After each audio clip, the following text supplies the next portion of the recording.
Live from our 7 Tasmania studios, your nightly news with Kim Miller begins now. The Bureau of Meteorology here has warned severe thunderstorms could cause flash flooding across northeast Tasmania over the next few hours. St Helens, Orford, Fingal and Scamander could come under threat. The SES is warning people not to drive through floodwaters and beware of fallen trees and power lines. Madeleine Ogilvie's political career has taken another twist, with the rogue MP elevated to Peter Gutwein's ministry. The latest portfolio shake-up follows Jane Howlett's resignation. The timing of her departure set to come under scrutiny when Parliament returns. It might feel like a case of deja vu for Peter Gutwein, appearing on the steps of Government House twice in as many weeks. This time, former Labor turned independent turned Liberal Madeleine Ogilvie has joined his ministry. I think Madeleine will be a great addition to our ministry. The Clark MP has taken on 5 portfolios, including women and disability services. With a legal and small business background, the new minister is confident she can offer a wealth of experience.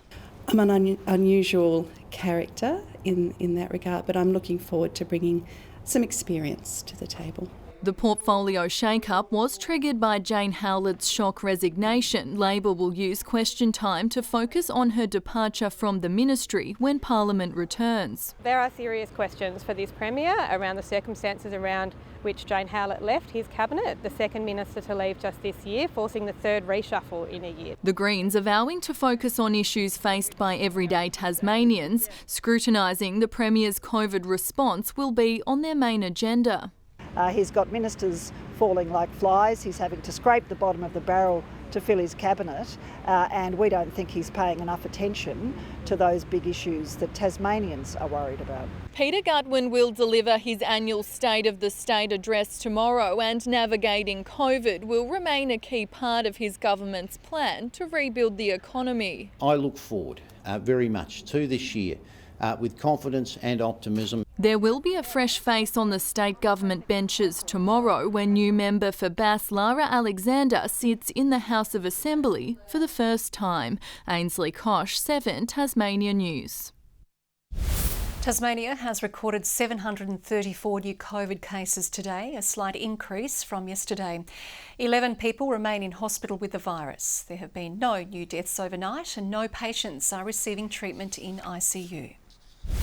A man who allegedly stabbed his ex-wife to death on Christmas Day has fronted the Hobart Magistrates Court.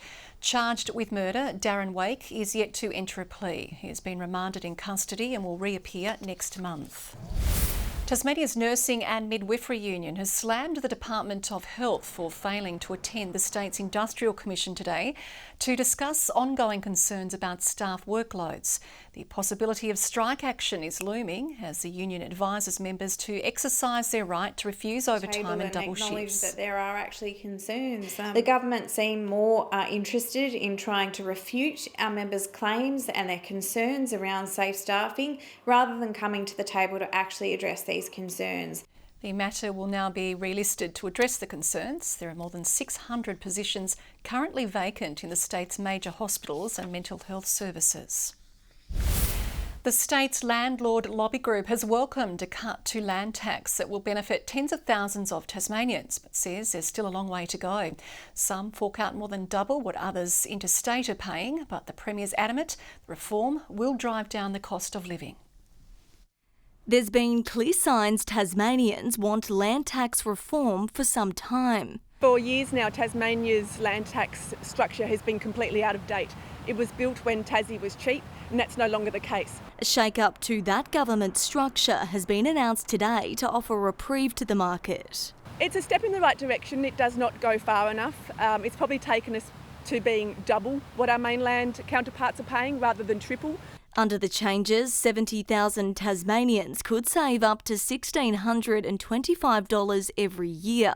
Close to 12,000 people no longer need to pay any land tax at all. This will provide $220 million worth of support across the next 4 years. This is a sensible way of ensuring that we can put downward pressure on rents and ensure that we maintain an attractive proposition for investment.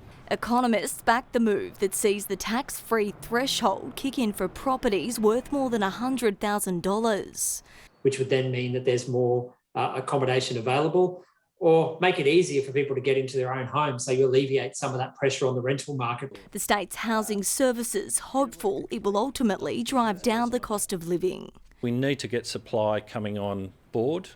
There is a big job to do, and that needs to be a priority for government. But in the interim too, we need housing to be affordable. Shelter Tasmania has cautiously welcomed the move, but CEO Paddy Chugg says it remains unclear whether the money saved from homeowners and landlords will be used to reduce people's rent. Opposition parties quick to rubbish the tax cuts intention, questioning how it's meant to help the thousands with no permanent roof over their head.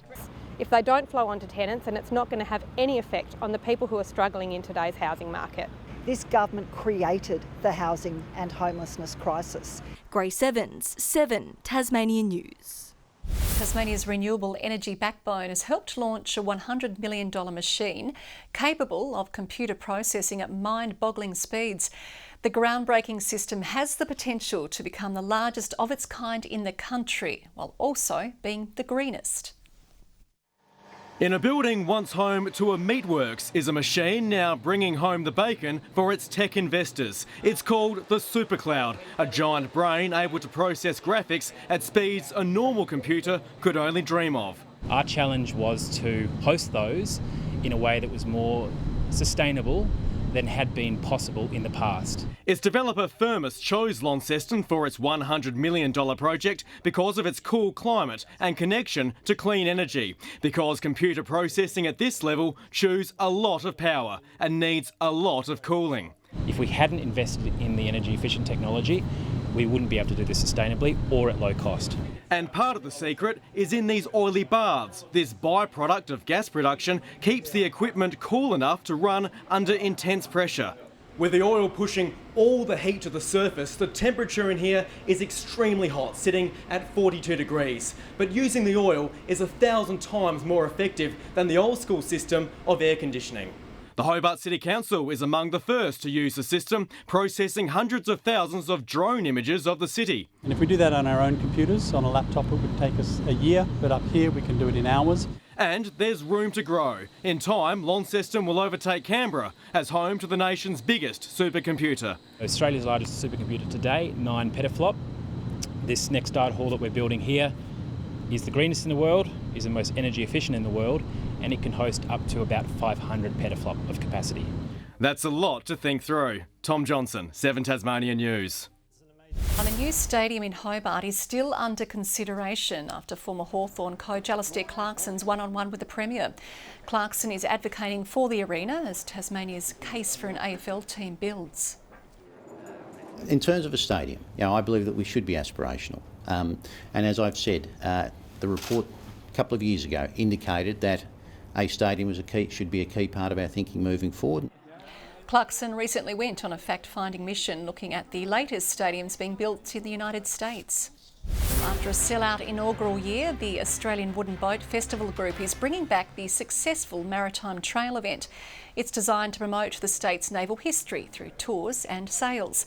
Destination Southern Tasmania launched its return today, hoping to entice interstate visitation. 50% of the people who attended last year came from interstate, so it hits one of our key markers of bringing people into the state. But we also know that it aligns really well with Tasmania's brand. We're going to be adding short courses where participants can sit down with the shipwright for a full day and spend time with them, learn skills, talk to the shipwright and come out with a maritime object that they can take home with them at the end. The event is on the weekend of April 9 and 10, with tickets and the full program to be released next month. Tasmania's seafood industry will seek new markets outside of China as part of a $1.3 million federal grant. Local product will be pitched to those in Korea, Japan, the EU and more. The seafood industry says the pandemic, not recent trade issues with China, is behind efforts to broaden our exports. Our export values are $1.2 billion out of an industry that's around 3.2. So about a third of our channel was wiped out because of COVID. Rock lobster and abalone are among products being given the biggest push overseas. The water restrictions in the Greater Hobart area have come to an end just over 2 months after being introduced.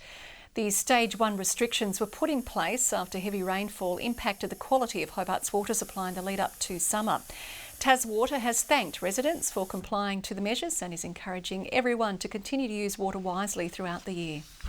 Tasmanian Jed Beaton has finished 6th in the first round of the Motocross Grand Prix in England. The Kawasaki rider was making his debut in the championship's 450 class after riding the smaller 250 bikes in previous years. The action had plenty of big jumps and a few slip-ups on the tough terrain. Beaton said he felt relaxed and comfortable during his first ride in the championship. He's back in action next weekend for round 2 in Italy. Perth Glory leaves Launceston with just 1 win from 3 games after last night's 2-0 loss to Western United. John Aloisi's men opened the scoring after a game of pinball on the edge of the box. Performances.